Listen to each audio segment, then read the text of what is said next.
A Baylor student with the dreams of serving our country say distracted driving turned her life upside down. Distracted driving caused 95,000 crashes in our state last year, killing 394 people, according to AAA Texas.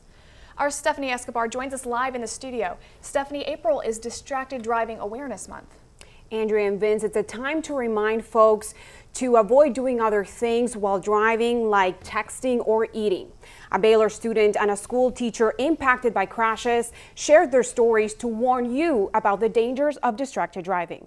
Savannah Crane hoped to serve in the military after college, but the former Baylor ROTC member will never fulfill that dream because a 2017 crash left her with long-term injuries. It was devastating because I had this plan, I knew what I was going to do, and then it all just came crashing down. State troopers say 2 years ago, Crane was riding in a car with her ex-boyfriend in Llano County when driver Misty King crashed into them head-on. Last week, a grand jury indicted the 38-year-old for aggravated assault with a deadly weapon. State troopers that responded to the scene, they suspected that she was driving distracted, whether it was her phone or her daughter that was in the back seat or the radio. The 21-year-old spent 3 weeks at hospitals undergoing surgeries and recovering. I had a severe concussion.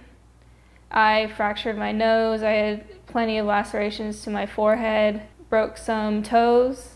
I fractured my sternum. I broke part of my back. The Baylor University student doesn't remember the crash, but her scars and injuries may remind her of it for the rest of her life. Because of my injuries, it is very difficult for me to walk, and I have been working towards being able to run again.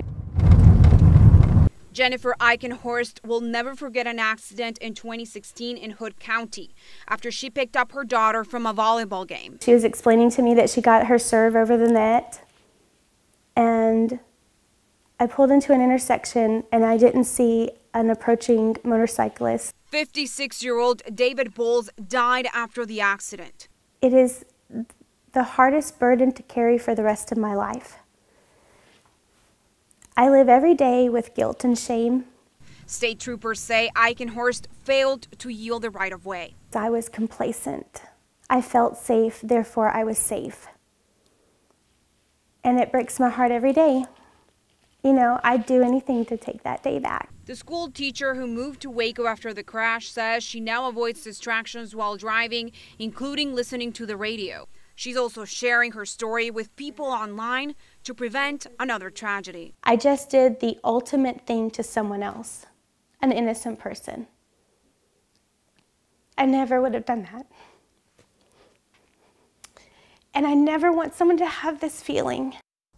We didn't find any crash or court records that indicate Eichenhorst faces any charges. She told me a grand jury no-billed her, but she settled a wrongful death lawsuit with Bowles' family.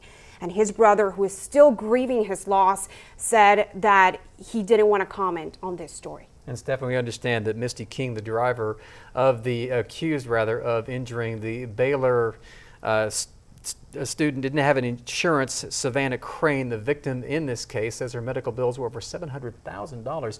We did reach out to King's attorney, are still waiting to hear back. Crane's accident happened a month before texting while driving became illegal in Texas. The texting while driving ban that went into effect on September of 2017 makes it a Class C misdemeanor. This means if an officer catches you reading, writing, or sending text messages while driving in Texas, you can face a fine of up to $99 the first time. Second-time offenders can face a fine of $200. Hewitt Police Chief James Devlin says texting while driving is not only against the law, but it's also dangerous.